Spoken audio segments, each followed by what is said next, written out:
Hello and welcome to my 8th video in a series on leftism and climate change. My name is Max Reynolds. I'm the author of The Revolutionary Renaissance, a study on the dialectical evolution of totalitarian thought, and you can find more of my work on maxoreynolds.com, as well as tweets on Twitter and obviously these videos on YouTube. In the last video we looked at some of the ideas of Donna Haraway, particularly her development of her notion of the cyborg, and how this was a going beyond the previous boundaries between man and woman, but also between humans and animals, into a new kind of creature, an idea that's later parsed out as kin, and how the objective is, in a sense, recruitment rather than procreation, or at least that's one aspect of the kin. We also saw how the cyborg is rejecting the Garden of Eden and is essentially attempting to constitute a form of immortality in a sense. It's a rejection of divinity, it's a rejection of God, but fundamentally it's an insult against God also. And then Rosie Braidotti, she expands on the idea of the post-human. We see some of the key ideas in Marxism, whether developed through figures like Canguilhem or various other post-structuralists coming through, and also taking the influence of Donna Haraway, generating something called the post-human. But it's quite clear also that there's the monad at the end of history is reconstituted, although now it's gone through a lot of dialectical, different dialectical antitheses and syntheses since then.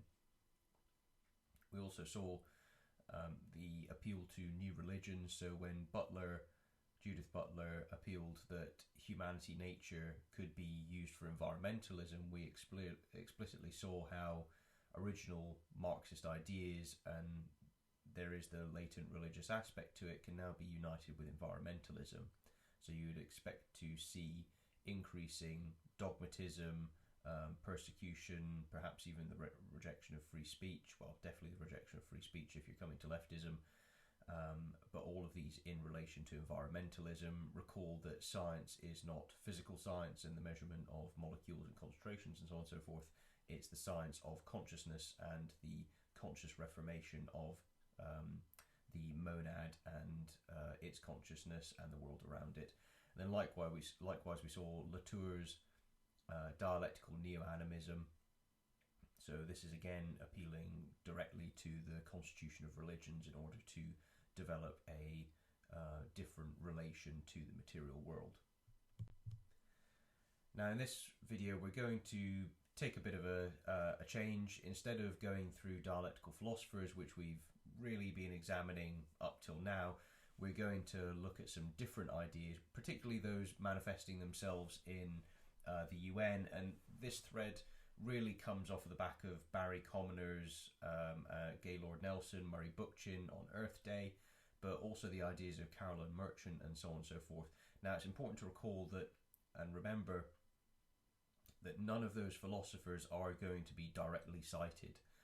The thing that you're going to need to pay attention to and to look out for is the commonality of the ideas, so the commonality between the premises, but likewise a series of the ideas all coming together. Now it's quite difficult, but you can see the influence in the United Nations documentation. This is true up until the present day when they issue guidance on the framework for global citizenship education. Where there is actually the explicit citing of neo-Marxists such as Paolo Freire, and then also the citation of a woman called Vanessa Andreotti, who is influenced by Freire, but also Gayatri Spivak. Spivak is important because she translated Derrida's of grammatology into English, and Derrida obviously because he's of the dialectical tradition, influenced by Foucault, Sartre, helped to integrate Nietzsche into dialectical philosophy in the Marxist tradition. So all of these influences are there. There are paper trails in certain places, but the challenge is to really find where there's common ideas being shared between dialectical philosophers and in some of the UN documentation. Sometimes the overlap is strong enough that you actually have the same words being used in the same kind of context with the same meaning. Other times that's not so clear. Of course, it's going to depend on who's writing the document, what their goals are, but nonetheless the influence of Marxist, neo-Marxist and post-structuralist philosophy in the United Nations, and its documentation, its goals, for me, is abundantly clear, and I'll hope to demonstrate that certainly over the next two videos. So part one is looking at the Stockholm Agreement in 1972, and one of the themes which is quite clear here is the idea of a planned economy in order to preserve the environment. So again, we're starting to see, now obviously in certain cases where you've obviously got contamination and pollution of the environment through negligence and a kind of a spite against the world, you know, you're going to need to put in controls in order to prevent, you know, someone can't just dump a whole barrel of cyanide into a river and then not pay the consequences for it, because it's going to kill a lot of fish, and if, you know, people happen to drink it or it gets into a water supply, then it's obviously going to have devastating consequences. So there are reasonable controls and reasonable legislation that can be put in place. Obviously the key word being reasonable, and different conceptions of what is reasonable and what is not, and then also the philosophical frameworks associated therewith. So if it's dialectical, then you know that the environmental legislation is destined to change, destined to become more strict, and destined to ensure greater equality, redistribution, eco-justice, social justice, so on and so forth. So let's get going. The United Nations obviously sees itself as an institution which is responsible for mediating the relations between different sovereign nation states. That relationship is going to become a bit more complex later on, especially when we come to things like global citizenship and its role in influencing the culture and the consciousness of the people who constitute the decision makers in various nation states. That we're going to see that there's an open undermining of that national sovereignty. But for now, we're going to emphasise on the UN's positioning in climate change. Now, obviously, the institution can have its own strategy. Part of that strategy is to locate itself centrally within, if not the organising, the decision-making function on issues regarding climate change and the environment. The argument being, of course, that the environment is global, it's not the purview of any one nation, therefore it falls under the United Nations remit. So we also see them having a say or an influence, or having an opinion at least, on whenever new human settlements might be created. So you can see that as, you know, Elon Musk's project to put people onto Mars. The United Nations would undoubtedly be very interested in that. But it also advises on policies to control the demographics. We see that today, you know, the promotion of for example, migration, rather than seeing it as something which could be managed, it's just to roll over and accept it. Certainly involved in the issues around pollution when we're talking about the UN's role in climate change. And they've also got an entire financial network set up to sustain not only the United Nations, but its initiatives, particularly those in regard to ecological issues. So these are all established fairly early on. So now I'm going to quite quickly move on to UN Agenda 21, and I'll be reading through some parts of it, extracting some ideas with a bit of a lens of kind of Nietzschean perspectivism. There's a bit of a negative reading in terms of things that need to be negated, and then a positive reading about things that need to be done, so things that are being posited. And one of the advantages is obviously by this point, you know, we've got quite a comprehensive understanding of dialectical methodology, historicism, the kind of concepts and strategies that we'd be expecting to see. We can also remember that Earth Day, April 22nd, happens to be Lenin's birthday. I'm sure that's a complete coincidence, but it's important to notice that the Earth Days have morphed into, you know, the continual environmental yearly events that there are, which of course take place with the UN.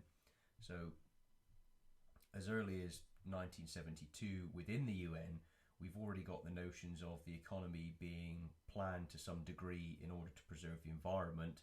In the previous document, in the Stockholm one, this can include demographic controls. So right the way here, we've got the UN setting itself up as an institution, populating the ideas. Certainly states need to agree and sign up to those ideas, but the UN and states agreeing that if demographic controls need to be enforced in order to protect the environment from people, then that comes under the view. So nation states have already agreed to this, and when you have the concept being quite vague, something just like demographic controls. Nowadays, I'm far more pessimistic and cynical about the individuals who wrote that.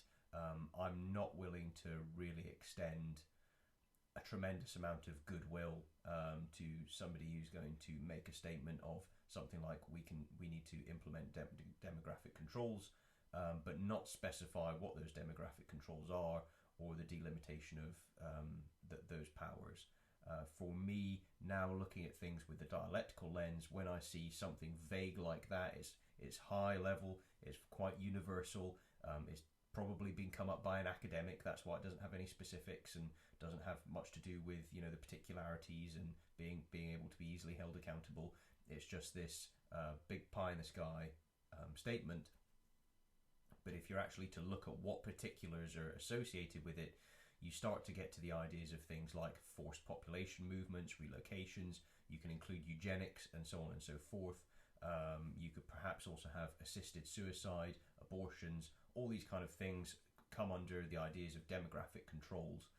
So I dislike immensely the lack of specificity, because it's once people agree to it, it sets up a license for just free reign. And in the dialectical system, which everything must be recognised as a process, that itself, demographic control, can be a process and can be done in different ways. And of course, with immorality, the ends justify the means. Everything is subdued to the revolution, so you do anything you want in terms of demographics. So if that includes culling 90 million people, as between Mao, Pol Pot, Stalin and various others did, then that can be considered a demographic control.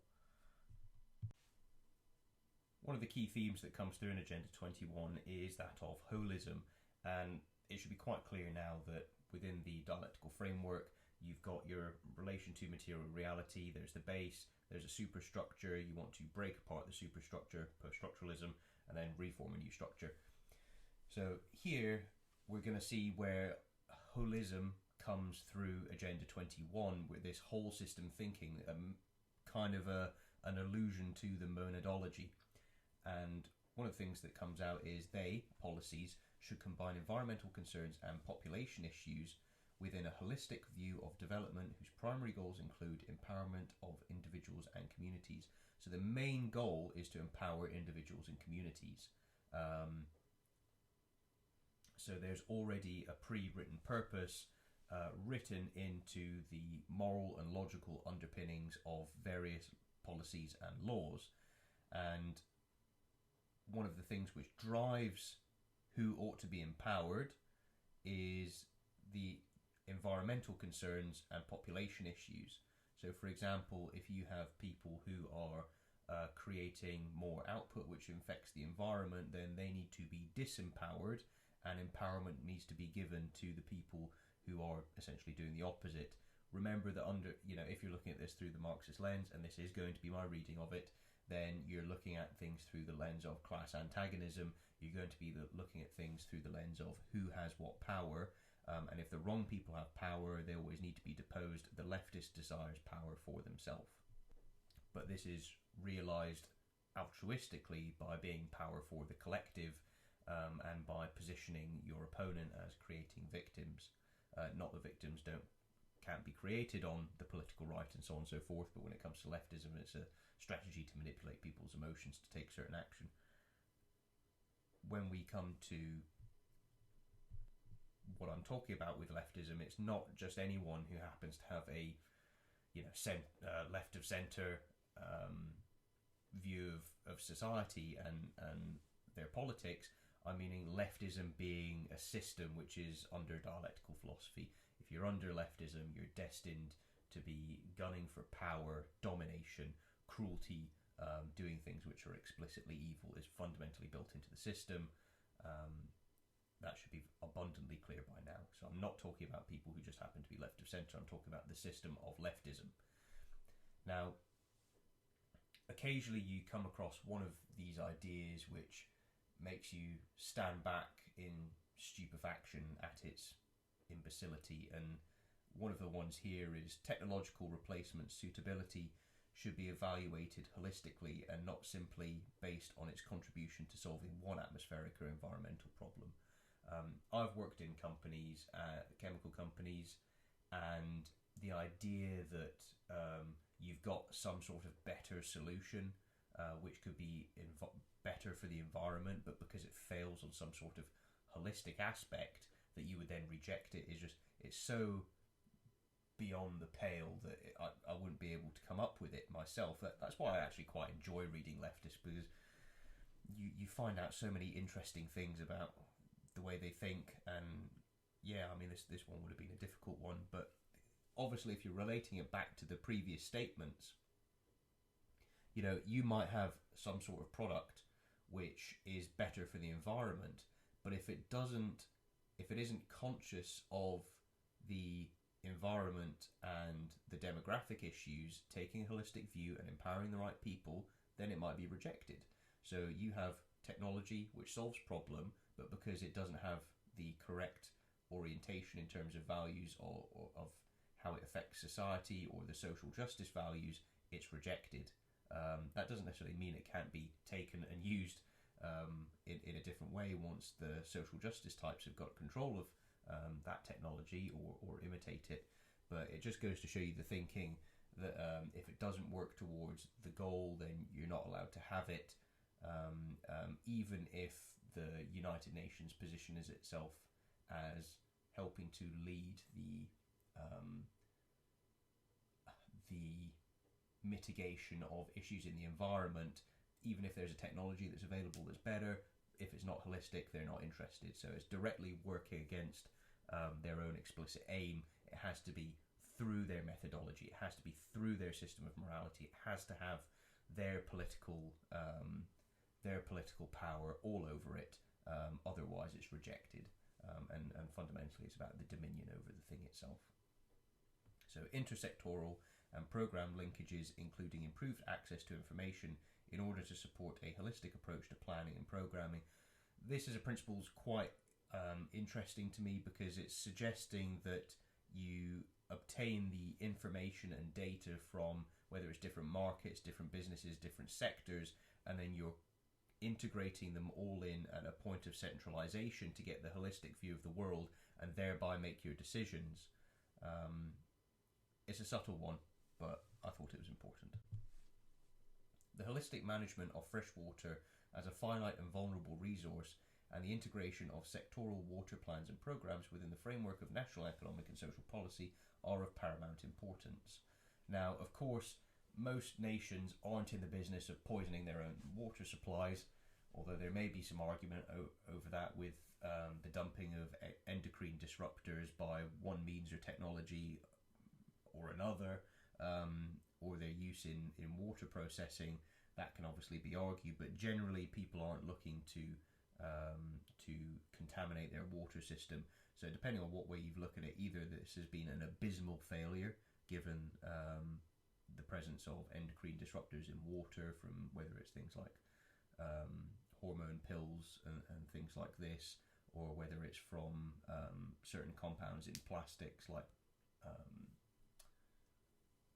nonylphenols, and there's a whole bunch of them, some illegal in various states, others legal in other states. So there are materials out there which can be used which are endocrine disruptors. So of course that is important, but it really depends on the political lens and the philosophical framework that you're approaching the problem through.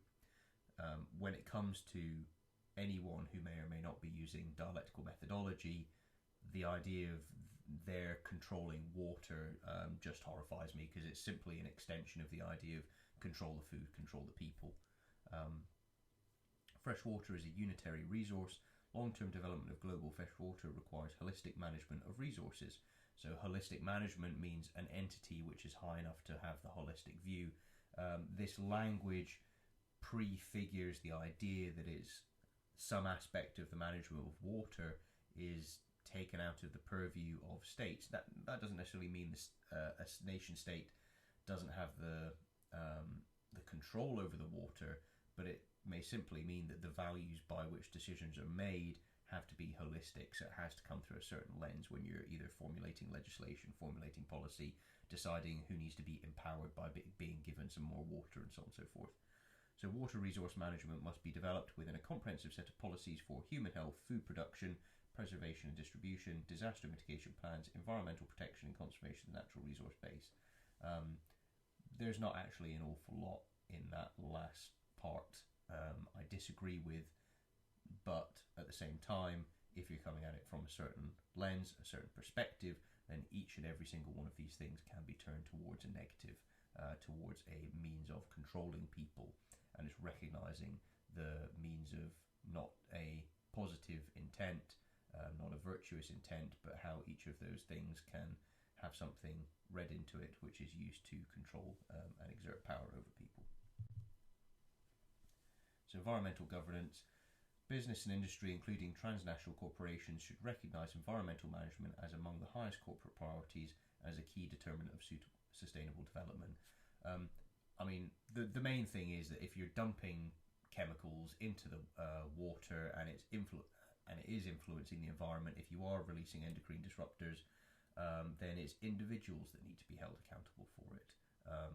Suing businesses is all well and good, but if people haven't done the due diligence and homework and then they completely mess up, for example, by dumping endocrine disruptors into the water system and then lowering sperm counts across the world, or in Western nations, then people who are responsible for either developing those drugs or continuing to sell them should be held individually responsible, in my view. So there's a talk of growing consciousness among the public and actions of enlightened leaders. These kind of phrases are very bizarre to me in something which is talking about, a bit of environmental governance. I think the connection here, or the thing which makes it clear, is that there is an underlying dialectical philosophy. An underlying dialectical philosophy makes it very clear why you would have ideas around a growing consciousness and enlightened leaders. The notion of Promethean consciousness is fundamental in the Marxist system. And the idea of enlightenment is a very specific idea if you're in Buddhism, but the idea that leaders are enlightened is, it's either something of vanity or really pushing the boat out. It's not typically the way I describe political leaders or people within the UN. So, be achieved by using economic instruments. The prices of goods and services should increasingly reflect the environmental costs of their input, production, use, recycling, disposal, subject to country-specific conditions. You can pick up on the idea of reflection if you so choose in this paragraph.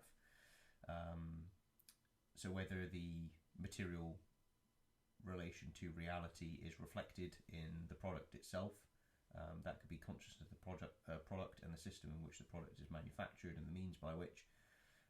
But the important thing I think to focus on is the idea that prices are actually controlled top down. So it's looking at using policy to influence the way that prices and services should be structured.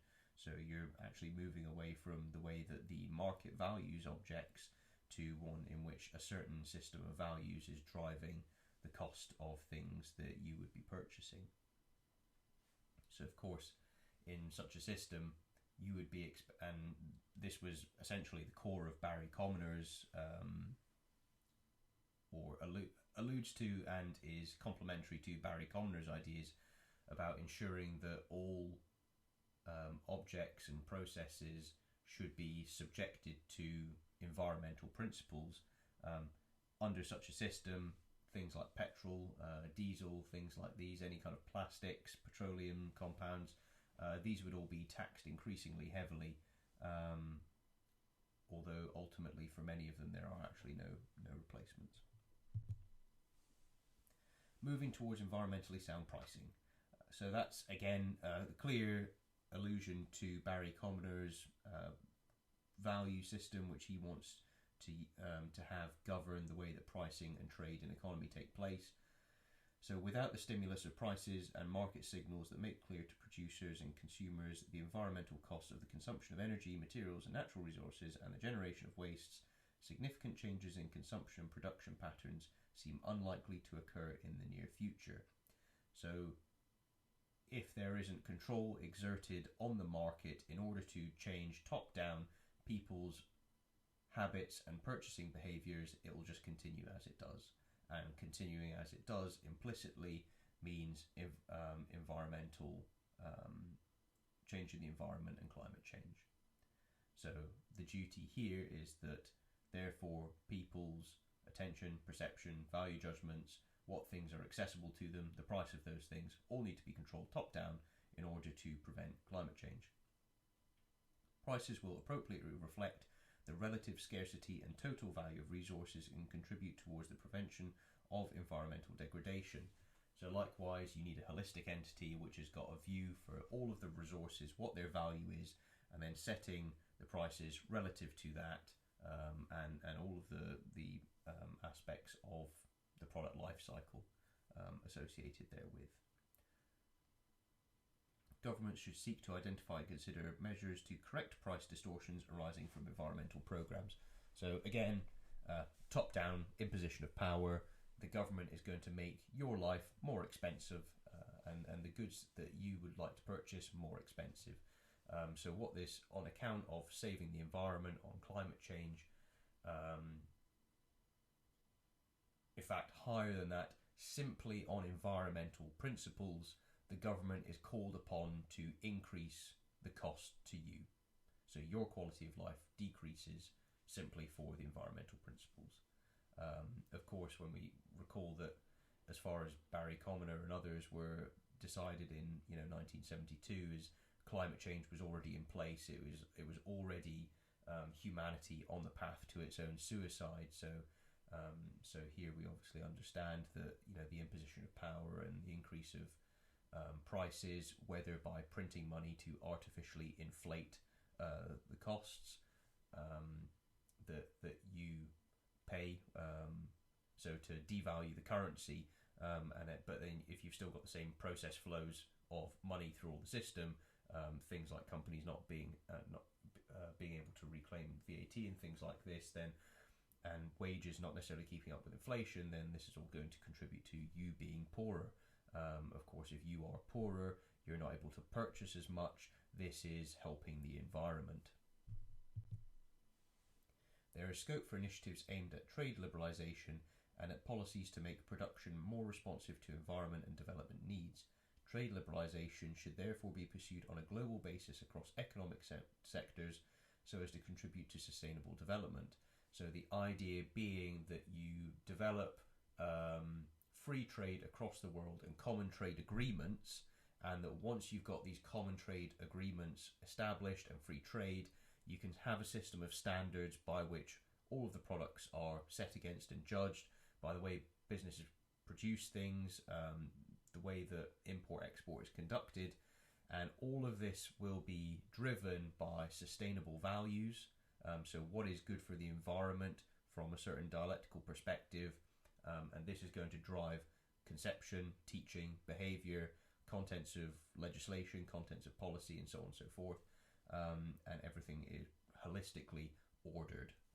So this is, as you can see, the move towards, through trade liberalisation, movement towards the new planned economy based on a certain set of values which have got certain presuppositions, such as eco-apocalypticism and humanity driving towards suicide under the system of private property and capitalism.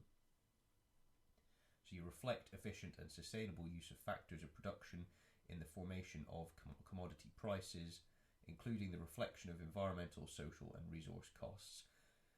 Again, this is one of those statements which it read awkward to me, which is one of the reasons it stood out. It was actually the phrase factors of production that stood out to me. And of course, if you combine means of production, such as the tools, the machinery, the people, the raw materials, and the things produced, those would be the means of production to produce a certain good, and the modes of production. So that would be things typically like different vocations. So yeah, might have a miner, a carpenter, a lawyer, a scientist, a dialectical philosopher. Those are all different modes of production. If you combine means and modes of production, you could perhaps put in a category of factors of production. And of course, the idea of reflecting efficient and sustainable use of those means and modes of production. So the key thing here would be to understand that in the modes of production, in the Marxist system, the hierarchy of social relations in society and within the work environment are baked in. So you're reflecting also those.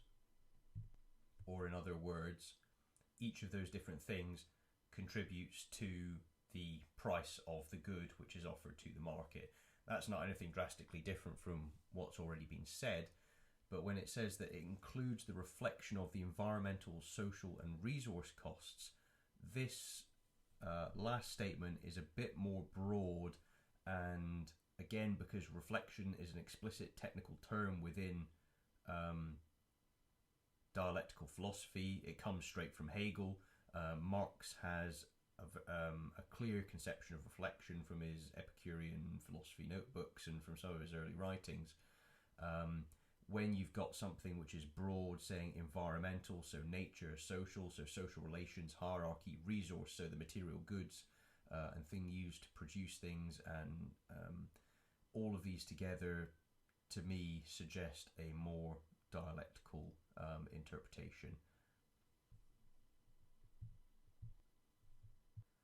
One of the surprising things I came across in this document was the agreement and assent to the use of behavioural controls on the people, top down. This individually is incredibly important if you're thinking about a democratic society, or a society in which you might have a democratic vote in order to elect representatives who would take care of legislation, foreign policy and management of the affairs of the state. The reason being that if you have the state granted power to simply top-down use propaganda and censorship, which is fundamentally what this is, to alter the perception of reality by the quantity of certain kinds of information that are coming in order to reform people's behaviour. Once you've established that as a principle, using it for the apparently good end of protecting the environment, as soon as you have people who are immoral, who are self-invested, who are narcissistic, who are don't really care about the nation that they've been brought up in and its culture, that exact same principle of censoring certain things and propagandizing certain other things in order to reform people's decision making, in order to get them to take a certain action in line with the person who's dictating what should be censored and what should be propagandized, that can simply be turned back into the system of either education, or it can be turned back into the back on the voting process. So I think as soon as you've got these ideas of distorting reality in order to achieve behavioural control at the governmental level, you're already moving out of democracy, you're already authoritarian. It's just going to take time for the full consequences to manifest themselves. So, promote more positive attitudes towards sustainable consumption through education, public awareness programs and other means, such as positive advertising of products and services that utilise environmentally sound technologies or encourage sustainable production and consumption patterns. Again, all of these things sound quite positive, but once the principle is established that you can go into education, that you can propagandize or censor certain things, that you're not actually about having a reasoned debate and coming to a sensible conclusion, but you're preloading people to have certain values and to respond to certain things in certain ways without thinking that it's emotively driven, and that you're going to dictate the way that other people should consume. Again, like I've said, if this is applied elsewhere, or by an unscrupulous and immoral person, or a person who's completely self-interested and willing to sacrifice others to their self-interest, then this becomes a major problem. Ultimately, it's what every authoritarian uses, and it's simply all it has to do is move from, hey, we've taken it from this one good thing that we were doing it for. How about we do it for this other thing, which just happens to be quite convenient for my self-interest? And you're already on the descent towards chaos at that point. Not that stopped politicians from doing it, but this is critical in dialectical philosophy, and the line of the party is that everyone must march to the cadence of the drum. So you're always going to be putting things in people's view, forcing their perception of reality into a certain mold, directing what should be attended to, the kind of information available for their decision making, even the perception of what's moral, and how many other people are going along with things, all in order to change people's behaviour. Very dangerous.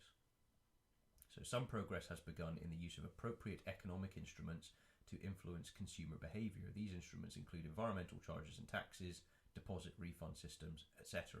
So you can see that even here, when Agenda 21 was written, things were already being put in place to influence consumer behaviour, such as in the form of charges and taxes.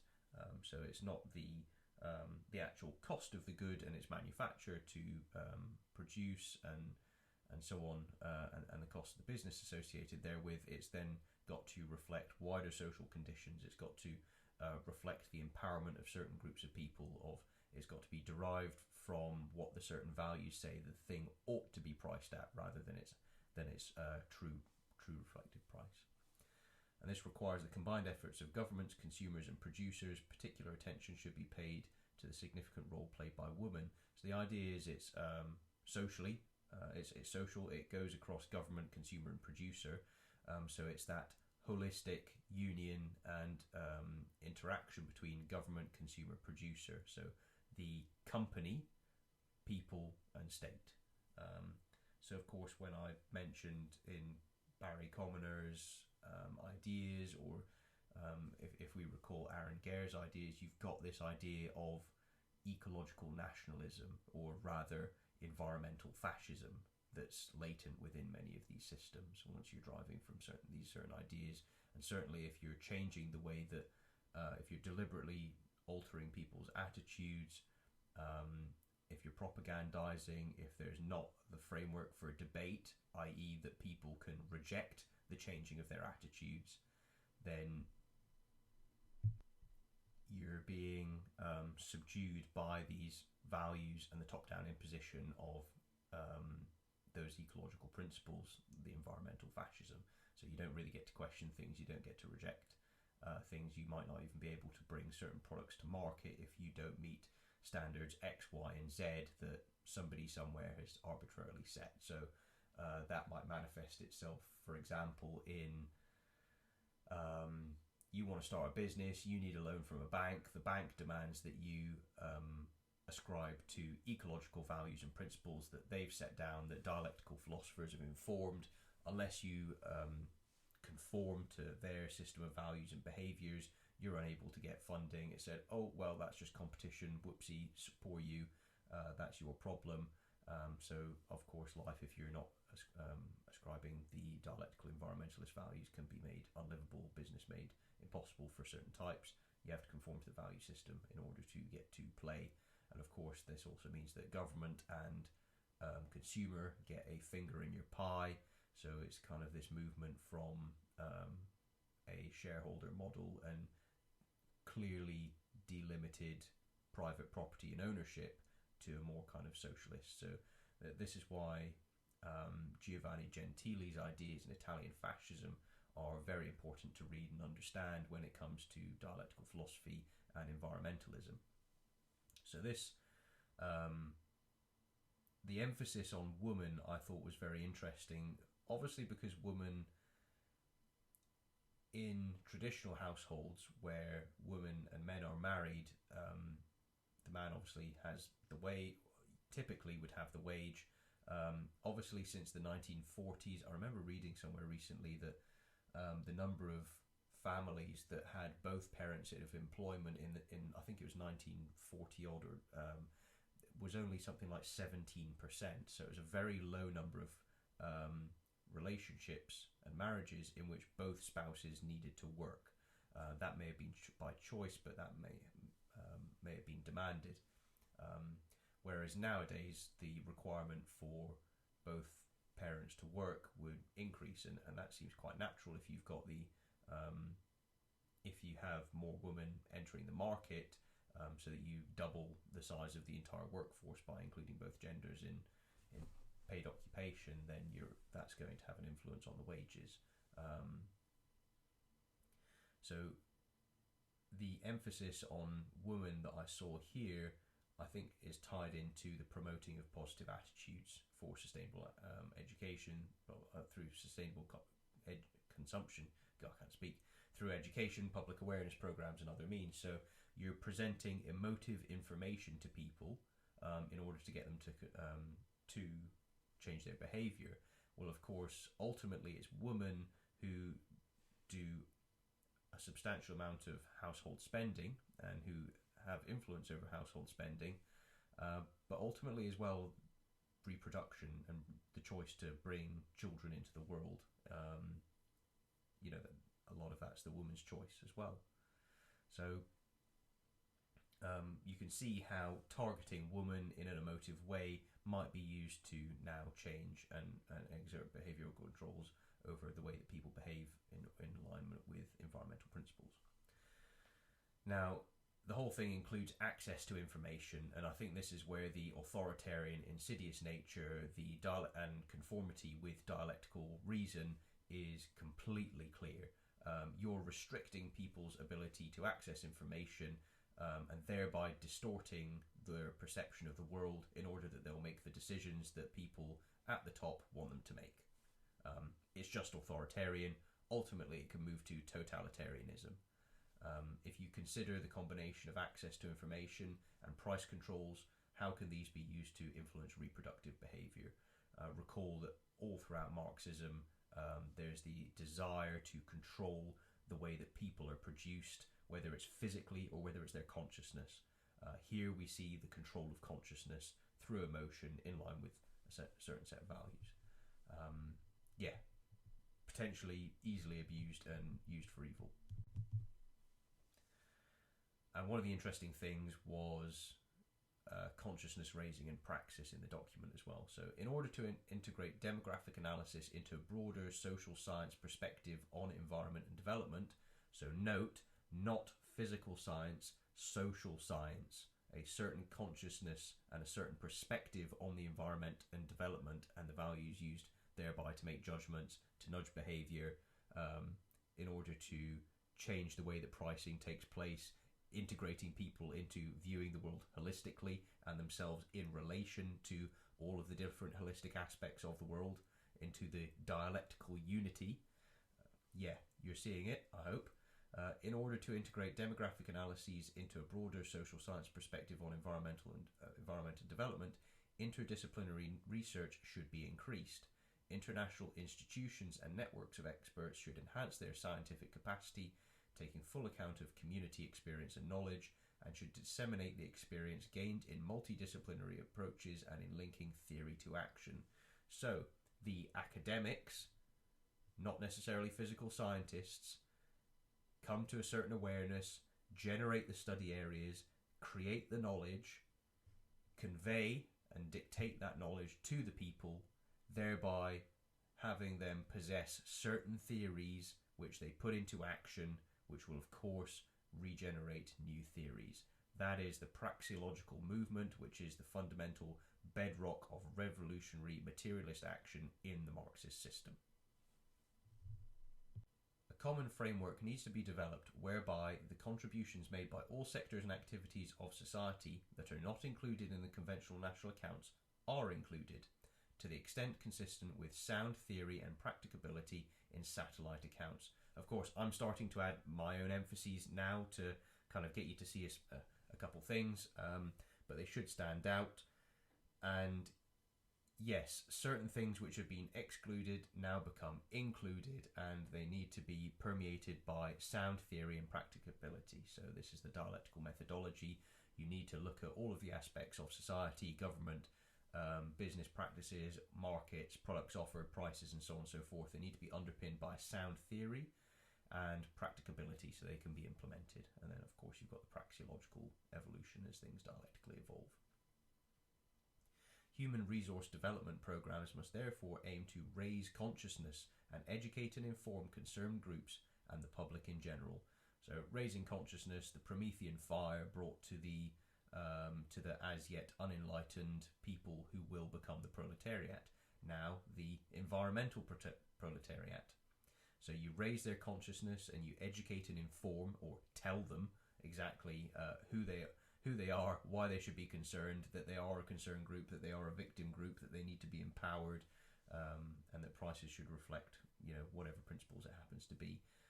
So the concerned groups, of course, are the people who are concerned about the environment and who are making this change happen. It doesn't necessarily just mean people who'll be influenced. It's people who've got the theory and the practice, the people who've got the praxis, the dialectical methodology. So go beyond the theoretical ideal of popular participation, focus on obtaining actual active popular involvement rooted in the concept of partnership. This is a brilliant one. So go beyond the theoretical ideal of popular participation.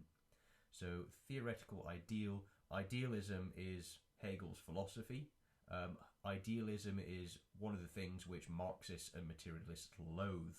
So you're trying to get past ideals. What you instead generate is theories that must be able to put into practice.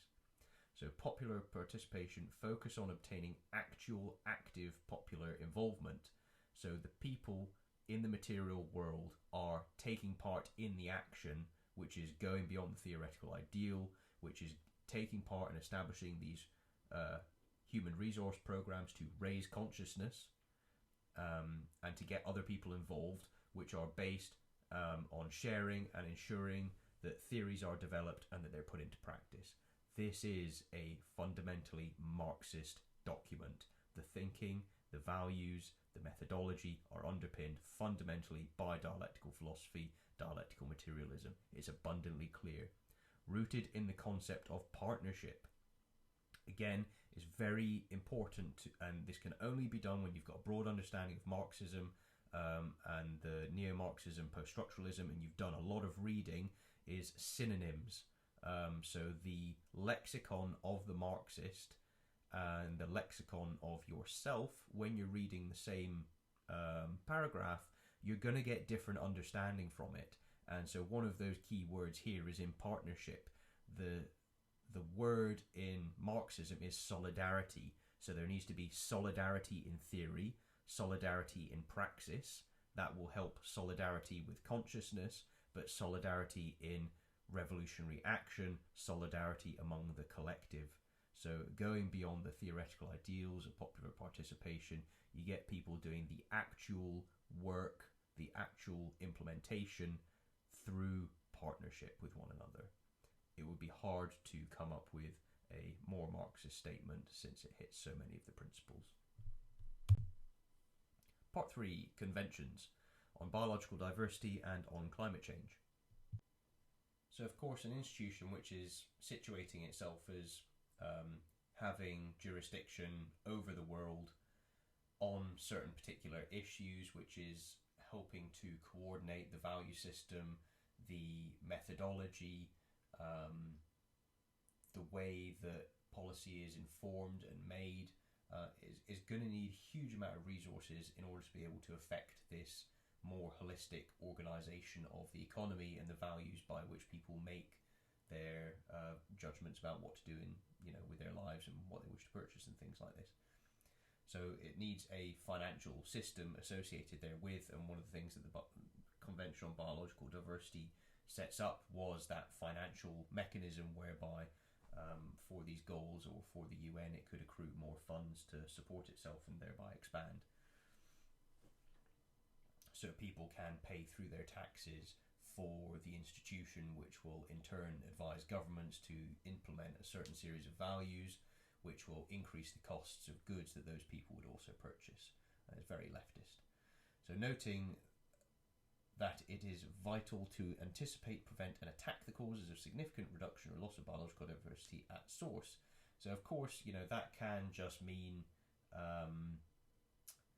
somebody is tipping barrels of chemicals into a river, is the example we previously used, and obviously dealing with those people, holding them to account individually, and that's perfectly reasonable. But when you also have comments that are this broad, it depends really how far you go back. Recall that in Marx and Engels' system, it's the form of logic and reason itself which is erroneous, which leads to the exploitation of reality through private property, labour and fetishism. So for them, and we've seen the Marxist methodology and means of thought already within some of these UN documents, here, how far can you go back? Is the real source of all of the problems the form of logic and the form of our understanding of our relation to reality? I would argue that would be the root. So for food, health and other needs, access to and sharing of both genetic resources and technologies are essential. So again, this doesn't necessarily mean that this would be dictated top down, but it does show an aspiration and a value. Now, of course, if you're going through the education and the values and the behavioural control and the access to information, which is imposed top down, then you could quite see how a certain set of values are instilled in order to ensure the sharing of genetic resources and technologies as being essential.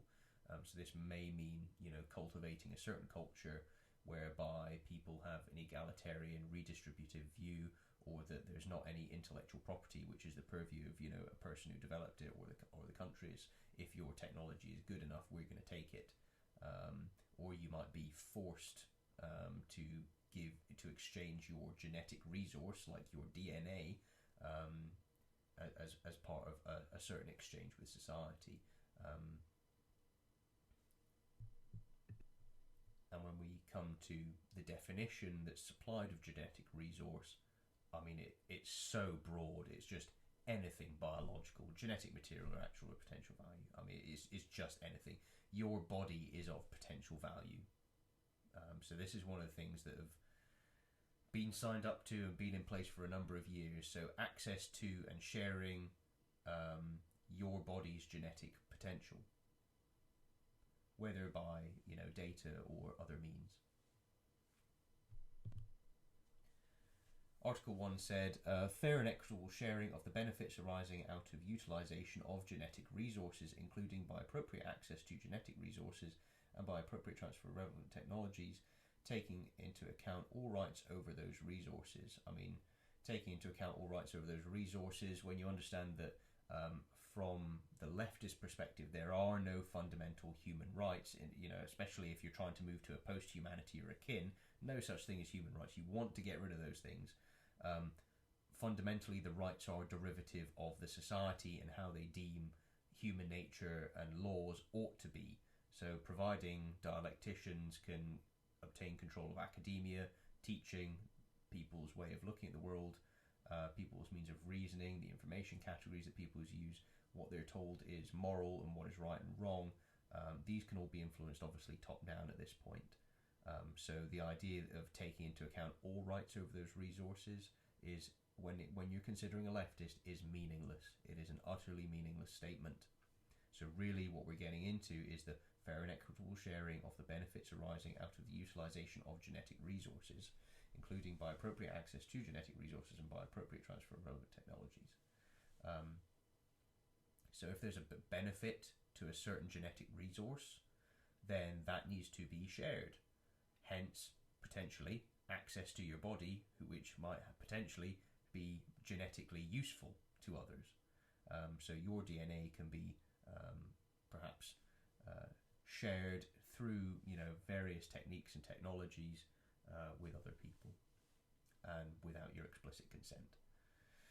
Okay, that's how leftists work. So Article 3, responsibility to ensure that activities within their jurisdiction or control do not cause damage to the environment of other states or of areas beyond the limits of national jurisdiction. So, when it comes to gaseous compounds that are released into the atmosphere, it's quite difficult to control those, obviously because of things like the wind. So if you're saying that anthropogenic activity increases greenhouse gases, that through a certain lens, you could say that there's no tolerance on what's produced. Any kind of production is damage, thereby any CO2 production is a form of damage which needs to be controlled. Ultimately, it's the people which make greenhouse gases through production and demand. Ultimately, people breathe and they produce CO2. So, at least as I read it, the cause of damage to the environment can ultimately be read to be humans, and that it can ultimately mean to control any kind of human activity up to and including reproduction. So Article 11, adopt economically and socially sound measures that act as incentives for the conservation and sustainable use of components of biological diversity. So through perhaps economics, pricing, the value of your currency versus the goods available, as well as education and what's deemed as right and wrong in society, all of these things can be used to restructure human behavior in order to conserve certain components of biological diversity. Of course, that is generally going to be meaning animals, bacteria, and things like this, or whatever's in the environment. But again, when loosely defined, how broad can that go? What, for example, is the sustainable use of the components of a woman's womb and eggs and sperm when they come together? Article 13, so Part A, promote and encourage understanding of the importance of and the measures required for the conservation of biological diversity, as well as its propagation through media and the inclusion of these topics in educational programs. So again, what's being recognised there is that the values and the perspective, the way that decisions are made, what is to be valued, are all pushed through media and education. So media, they take a certain position and they advocate. So they're political activists. They've got a value system. They're not necessarily interested in free speech. They're interested in pushing a certain value system and the behavioural conclusions that are concomitant with that system. B, cooperate as appropriate with other states and international organisations in developing educational public awareness programmes with respect to conservation and sustainable use of biological diversity. So again, it's kind of a subtle one, but if one state happens to be a dialectical materialist state and has a certain view of the relation of humanity to nature, and other states now have their education systems and public awareness programs bolted into the overall frameworks and ideas generated in partnership with those dialectical states, then it's going to start forming and reforming and changing those other states which engage with them. So, leftism is something which gets in as a thin end of the wedge, and then you get more people with those ideas. They spread them further throughout. They obtain control, ensure that more of themselves get in. It's all highly organised and structured and planned from the get-go as soon as you got a couple in. So Article 14, introduce appropriate procedures requiring environmental impact assessment of its proposed projects that are likely to have significant adverse effects on biological diversity. That one ultimately, I think is quite reasonable. If you're going to have a massive project, it's kind of fair to understand, if you're building in a place where, there's only 30 animals of that species left, and you want to put in a coal mining site or whatever right there where they live, then you've got to have some consideration for the environment. I think the concern is, of course, that when you go for all projects by the value system, by the governance of pricing and so on and so forth, which is integrated into this. Article 16, recognising that technology includes biotechnology and that both access to and transfer of technology among contracting parties are essential elements for the attainment of the objectives of this convention. So sharing biotechnology, ultimately we can see those as provisions for things like gene editing and things like this, but remember, access to information is a part of it as well. So these two things together, how they're applied, the morals of the people doing so, is very important. Article 30, annex updates can be rejected by states but nonetheless enter into force for all parties. So if you still want to be signed up to the convention, then you abide by it. There's not actually any kind of further debate. It's, you can reject if you like, but if you still want to be under the convention, then you agree to everything. And then the Convention on Climate Change. So Article 3 here, the parties should cooperate to promote a supportive and open international economic system that would lead to sustainable economic growth and development. So again, we're harkening back to the notion of that liberalisation, which is making it easier to get certain values, certain means of approaching the private sector production, how resources are owned and used, how information is shared, what kind of biotechnological developments are made and how it's used and shared. So the intent here is to make open trade agreements in order to help facilitate that system, because where the system is overall interlinked to a greater degree, you've got a one world economic order. And then Article 4 is ecological values are used to moderate investment. Well, that's a principle that we've seen all through a number of the UN's documents, but we can see it right through to Barry Commoner, and it's really a fundamental to Marxist economic theory that the economy is ordered. But now with Barry Commoner, we're seeing that it's the ecological values that are driving how all investment and economic activity takes place. So you'd obviously have some principles of things like equity and sharing technology and information. So it's redistribution, whether it's hardware, whether it's monetary goods, money, currency, or whether it's information and intellectual property. So all of these,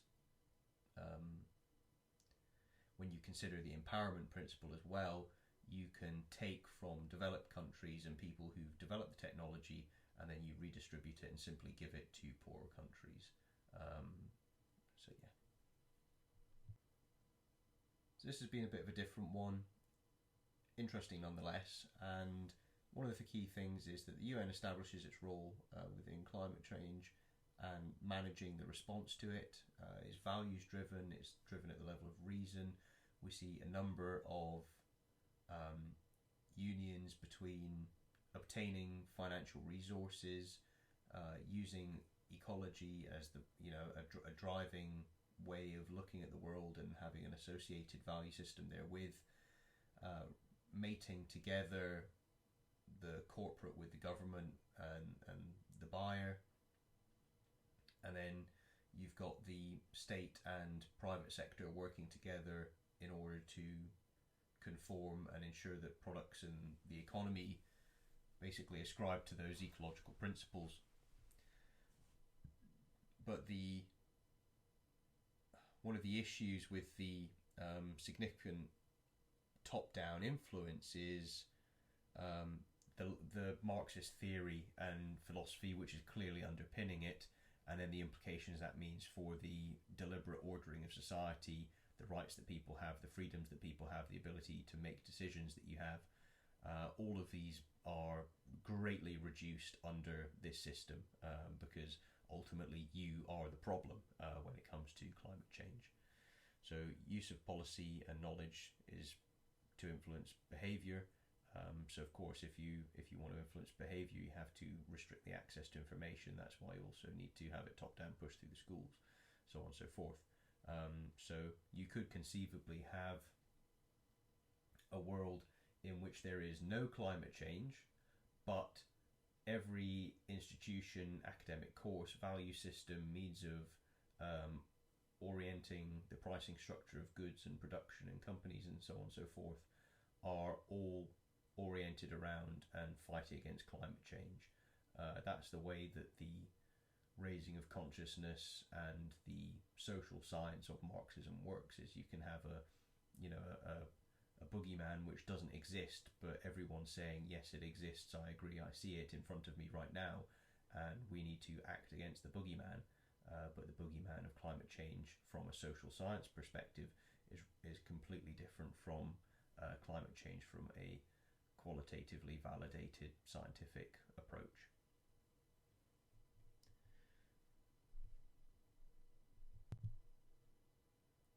And then part 3, the democratization of genetic resources, which that greatly concerns me. It basically means that the collective have some sort of inherent right to your genetic resource, your body, your being, whatever it is that gives you a competitive advantage in life. And obviously the use of state power that could be implied in order to obtain such genetic resources. That's really what concerns me. And then the democratization of technology and science, well, that just means access to all of the information and ideas developed for the dialectical social scientists. Barry Commoner's ideas of ecology driving investment and development, and then the active effort to use media and education in order to come to a certain goal. It's essentially summing up is this is the bedrock and development and fleshing out of environmental social governance.